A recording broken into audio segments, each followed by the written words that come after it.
પછી ગંગા સતી તો એમના વાણી ઉપરથી નામ પડેલું ગંગા સતી છે. ત્યારે પાનબાઈએ એવી હઠ લીધેલી કે તમારા વગર મારું જીવન અધૂરું છે. એટલે ગંગા સતીને એવું કીધું પાનબાઈએ કે જ્યાં તમે ત્યાં હું. ચંદુભા ગૌભાના હદમાં કહેવાય છે. એ લોકો અહીં રહે છે અને અમારા વડસસરાના સગા ફૈબા થાય છે.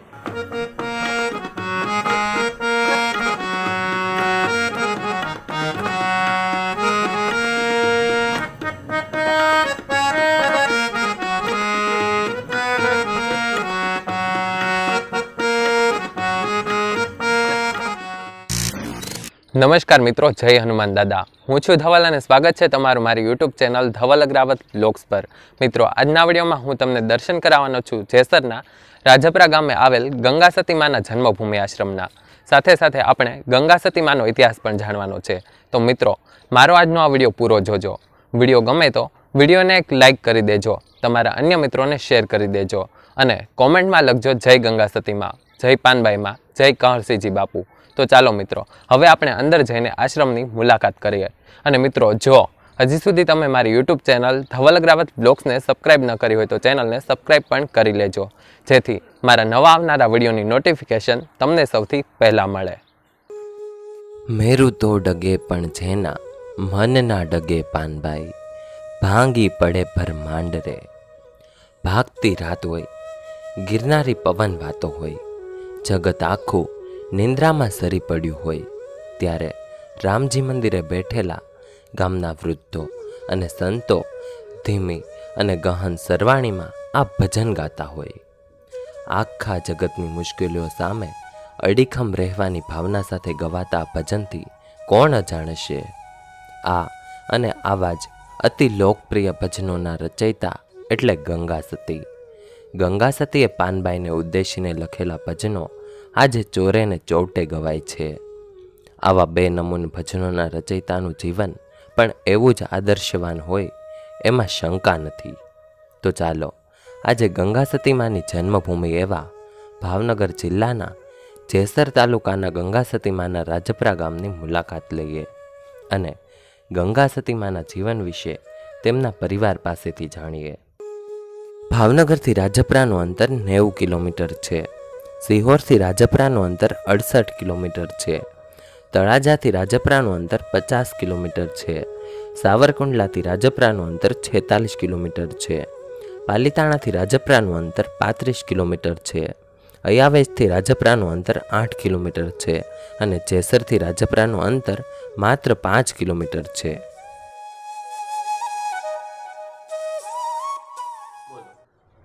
જય માતાજી.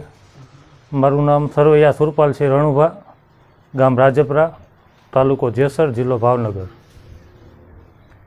ગંગા સતી અને પાનબાઈ વિશેની વાત કરીએ તો ગંગા સતી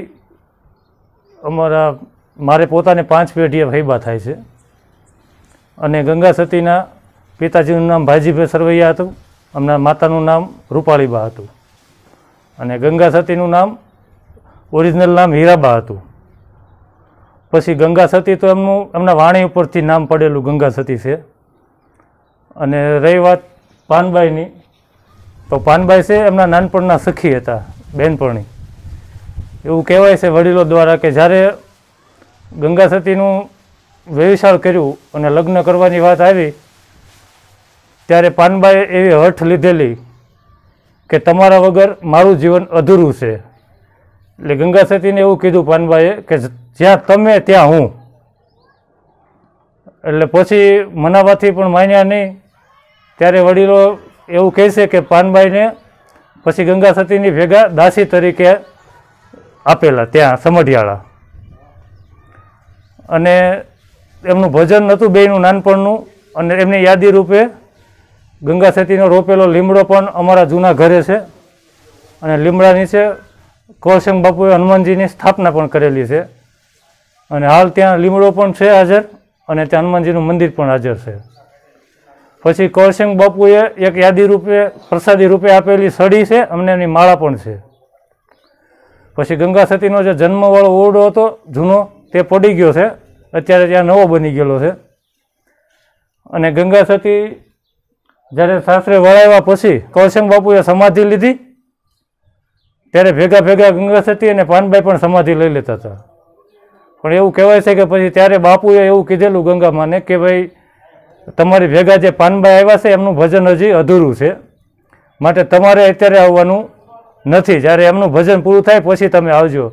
અને ત્યાર પછી જે 52 પદ છે ને, આપણે 52 જે ભજન કહીએ છીએ એ 52 પદ ત્યારે જ્યારે બાપુએ સમાધિ લઈ લીધી પછી ગંગા સતીએ પાનબાઈને બધા સંભળાવેલા છે. અને એ ભજન જ્યારે બધા 52 દિવસ સુધી ભજન કહેવાય છે કે એક ભજન ગાયેલા છે બધા. પછી જ્યારે પાનબાઈની ભક્તિ પરિપૂર્ણ થઈ ત્યાર પછી ગંગા સતી અને પાનબાઈ બે સમાધિ લઈ લીધેલી. પછી અમે આજે આપણે ઊભા છીએ તે આશ્રમ છે.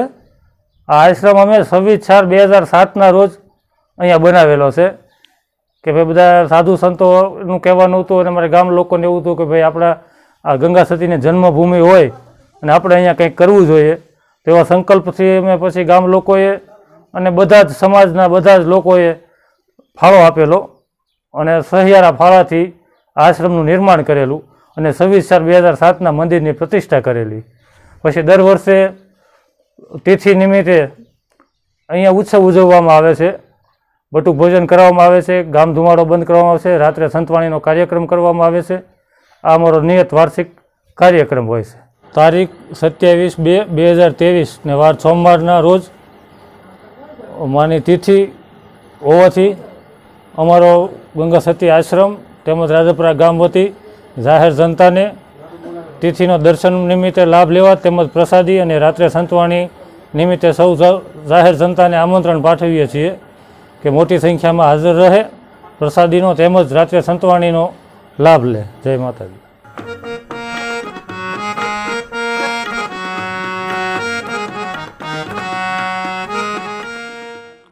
જય માતાજી. મારું નામ સરવૈયા કુલદીપસિંહ લાલુભા, રાજપરા ગામ. આ ગામમાં આ જે ગંગા સતી પાનબાઈની જન્મભૂમિ કહેવાય, ગંગા સતી પાનબાઈની જન્મસ્થળ છે. આ ગંગા સતી પાનબાઈએ લીમડો રોપેલો નાનપણમાં, અને આ કહળસંગ બાપુએ જે આ હનુમાનજીનું મંદિર છે એની ડેરીની સ્થાપના કરેલી. અને પછી હમણાં વાવાઝોડું અમારે 1 વર્ષ 1.5 વર્ષ પહેલાં વાવાઝોડું ભયંકર હતું અમારા ગામમાં. ત્યારે હરેક વૃક્ષો ધરાશાયી થઈ ગયા હતા, હરેક વૃક્ષો. પણ આ એટલી કૃપા કહો કે ગમે એ કહો એમ, આ લીમડાનું હજી કાંઈ પણ એક તીરખું પણ કાંઈ નુકસાની નથી થયેલી એમ. ગંગાબાએ બાળપણમાં રોપેલો આ લીમડો આજે ખખડધજ વૃક્ષ થઈને શ્રી ભાઈજીભીના પ્રપૌત્ર શ્રી મલ્લુજી માધુભા સરવૈયાના ફળીમાં ઊભો છે. ઈસવીસન 1982 અને 2019માં આવેલ ભયંકર વાવાઝોડાએ ભાવનગર જિલ્લાના ઘણા વિસ્તારોમાં વ્યાપક તારાજી સર્જેલી. એ વખતે આ લીમડાની આસપાસના અનેક વૃક્ષો ધરાશાયી થઈ ગયેલા, મૂળમાંથી ઉખડી ગયેલા. ત્યારે આ લીમડાની એક તીરખી પણ ખરી નહોતી. કહેવાય છે કે ગંગાબાની પવિત્રતાએ ત્યારે આ લીમડાનું રક્ષણ કરેલ. મિત્રો, આપણે ગંગા સતીમાના આશ્રમની મુલાકાત લીધી, આપણે ગંગા સતીમાએ રોપેલ લીમડાની મુલાકાત લીધી, કહળસિંહજી બાપુએ સ્થાપના કરેલ હનુમાનજી દાદાના દર્શન કર્યા. તો ચાલો હવે ગંગા સતીમાના જન્મસ્થળની મુલાકાત લઈએ. તો ચાલો હવે આપણે અંદર જઈએ. જીજીભી નિસંતાન અવસાન પામેલ.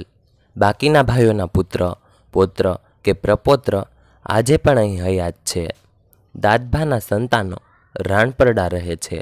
બાકીના ભાઈઓના સંતાનો અહીં રાજપરા રહે છે.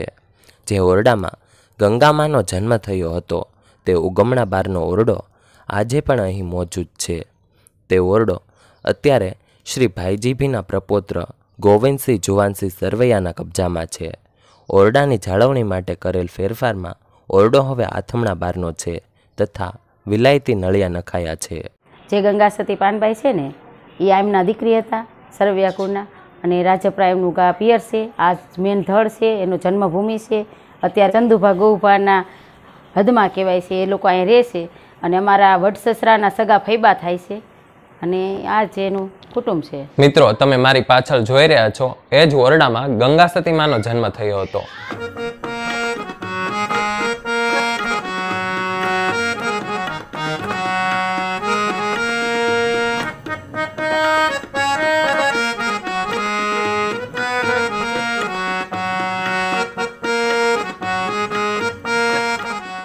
મારું નામ સરવૈયા જયેન્દ્રસિંહ ઝીણકુભા, રાજપરા ચોક, તાલુકો જેસર, જિલ્લો ભાવનગર.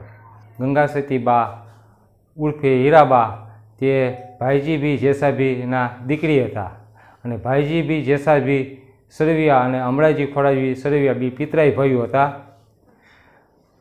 પછી કલભાબા ગોહિલ જે કહરસંગના બાપુ અને કલભાબા ગોહિલ એ અમરસંગના સંબંધી હોવાથી અવારનવાર આવવાનું થતું હતું અને કલભાબા ગોહિલ ધર્મમાયન જીવન જીવતા હતા અને તેઓ પોતે સમઢિયાળા ગામના વતની હતા અને પોતાના દીકરાના સગપણની વાત પોતાના સંબંધી અમરાજી સરવિયાને વાત કરી ત્યારે અમરાજી સરવિયાએ સગપણ માટે પોતાના પિતરાઈ ભાઈ ભાઈજી બી જેસાભીના દીકરી હીરાબા ઉર્ફે ગંગાસતીના સાથે વાતચીત ચલાવી સમાજના નિયમ અનુસાર. ત્યારબાદ બંનેની વ્યવિચારની વાત નક્કી થઈ. ત્યારબાદ તેમના લગ્ન થયા પછી વધારે આવવા જવાનું થતું હતું. ત્યારે અમરાજી સરવિયાને ત્યાં તેઓ આવતા હતા પોતાના સંબંધી હોવાના નાતે. ત્યારે તેને એક સડી પ્રસાદી રૂપી અમરાજી સરવિયાને આપેલી. અમરાજી સરવિયાના દીકરા અગરસંગના દીકરા દાનુભાના દીકરા ઝીણકુભાના દીકરા જયેન્દ્રસિંહ તે હયાત સડી રાખેલ છે. તેમજ તેમના રાનપડા ગામમાં ગિરાસ આવેલો હતો, ત્યાં મકાન ને એવું હતું, ત્યાં પણ તેઓને આવવા જવાનું થતું હતું. ત્યાં પણ ગંગાસતીના ભાઈના પરિવારના ભાઈઓ રહેતા હતા. ત્યાં તેને શરણ પગલાં પાદુકા લીધી હતી અમરાજી સરવિયા તથા ધીંગાજી સરવિયાએ. તે પણ આજ સુધી મોજૂદ રાખેલ છે.